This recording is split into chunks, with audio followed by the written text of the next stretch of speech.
Hello everyone, welcome back to the channel. I'm Tom Worth Jr. and Thursday evening here, and I wanted to talk about the Epstein files. We should always talk about the Epstein files, but I was a little derailed by, that's just a little ginger beer, by the way. A little derailed by, at the front page of the Wall Street Journal, their website, today after I left work, and it was a video clip of Trump and Powell. Trump just made a big show of going to the Fed's headquarters in D.C., where they're renovating things, just multi-year project, and Trump has been angling to use this to get rid of Powell, to fire him for cause. Wall Street is not allowing that to happen. That's why it hasn't happened yet. So Trump's just trying everything he can because Powell is a thorn in his side. And keep in mind, Trump himself appointed Jerome Powell. Trump cannot fire Jerome Powell. So it's the two of them. They're in hard hats, and they're in a basement of this building being renovated. And Powell's just kind of standing off to the side. And Trump tells him to come into the camera there, just so he can call him out for his cost overruns. And this is what he thinks is going to allow him to fire Powell, and it's not. And they've got Tim Scott there too, just a yes man for Trump. But Trump is saying that, oh, by the way, this cost overrun is now $3.1 billion, not 2.7 or 2.6. And Powell is just sitting there next to him, just going, just not saying anything, just shaking his head. And then Trump says, yeah, it's the overrun is even bigger now. And then Powell says, no, I've never seen that. And then Trump pulls something out of his pocket, hands it over to him, and he said, this is from you guys. And then he says, I don't know who it's from. And then Powell immediately puts on his glasses, looks at it, and he's like, this is for a different building. You just added a third building to this project. This isn't a cost overrun. And Trump goes, well, it's part of this complex. And Powell goes, well, yeah, it's 5 years ago this building was completed. This isn't part of any of this project. And Trump goes, well, it's a cost overrun. Do you expect more cost overruns? But here we have Jerome Powell doing what you're supposed to do. You are supposed to stand up to Trump. You are supposed to call him on his BS. You are supposed to know the facts and not just accept Trump's lies. And it's so great because one of the tenets of the prince that I was talking about last night was you have to keep things going to disguise all your evil misdeeds. You just have to, this is Trump's playbook also, you have to always keep things going, keep them distracted, give them too much to deal with so they can never mount a counter to you. And that's always been what Trump has done back to his first term. Just flood the zone, just keep everyone talking about everything all the time. It's not working with the Epstein files. You may say, yes, it is, because that was at the front page of the Wall Street Journal at the top of their website, and here I am leading off my video with it, but I'm not going to quit talking about the Epstein files.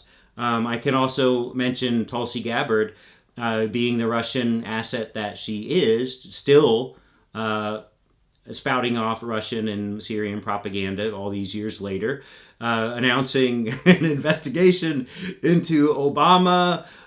Trump has talked about Hillary's email servers again. They're trying everything.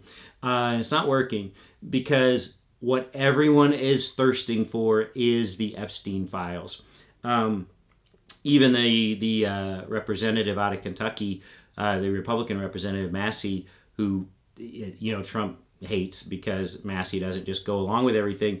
Even he is calling out his House Speaker, Mike Johnson, for sending everyone home a day early for the August recess. Now, they call it an August recess. It really starts with about a week left in September, and it go a a week left in July, and it goes through the entire month of August, and they come back early in September to meet with constituents, right? Sure. Let's see how many town halls are hosted by these representatives going home to meet with their constituents, because they will get massacred in these town halls over everything, not just the Epstein files, but it'll be over ICE raids, immigration, everything. The tax bill that was passed, the cuts to the social spending nets, safety nets. These people just are dying to talk to their representatives and give them peace of their mind. So I guess be careful what you wish for, because you just might get it. If they hold any town halls, it will be all over CNN, it will be all over everything else. It won't be all over Fox News, because it will be all bad. What these people need to do is just keep hammering on the Epstein files. Massey did concede that maybe there are friends of Trump's in these files that are named that didn't do anything, that's possible.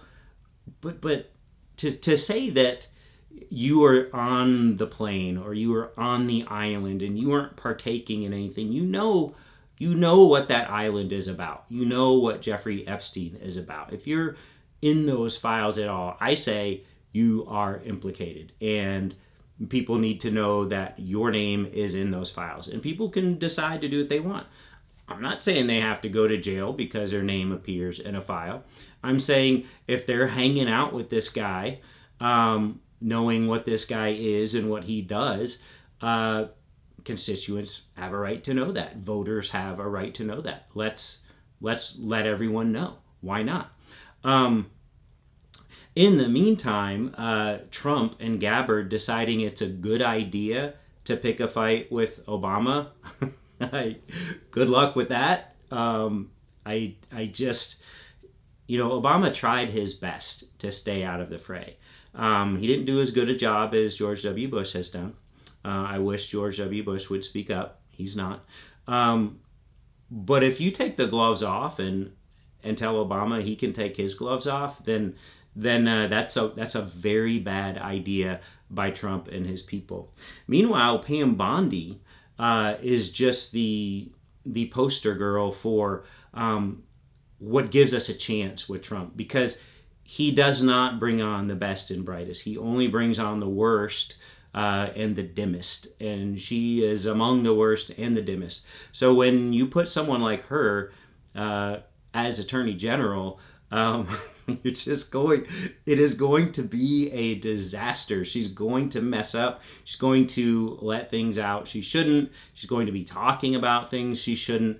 It's just going to be a disaster because of her sheer incompetence and people that he surrounds himself with the sheer incompetence.